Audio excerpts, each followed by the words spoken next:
The black Kia 6-year-old Hind had been traveling in is smashed and riddled with bullet holes. Inside, the Palestinian girl found dead, 12 days after losing touch with rescue workers, desperately trying to discover her fate. A response coordinator had stayed on the phone with the child as she begged for hours to be rescued in northern Gaza. She'd been trapped in the car under fire, the Palestinian Red Crescent says, among the bodies of her relatives. The mangled remains of the ambulance dispatched to reach her also found Saturday, its charred engine spilling onto the ground.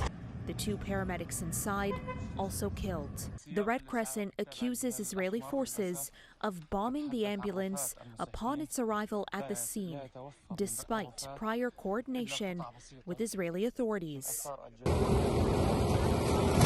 News of the deaths came as airstrikes overnight killed more than a dozen people in Rafah, where Palestinians seeking refuge in the border city are awaiting a full-blown offensive. The Israeli military is drawing up plans to remove civilians from combat zones, a move Amnesty International says may amount to the crime of forcible transfer. The Israeli government has not specified which areas would be evacuated and where civilians now sheltering in them would be expected to go. With the rest of Gaza in ruins and nowhere left to run. I think what is clear is that people need to be protected.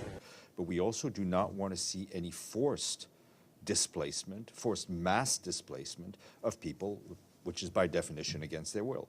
Neighboring Egypt has said it will not allow any mass displacement of Palestinians into its territory, concerned it could become permanent and undermine Palestinian hopes for statehood.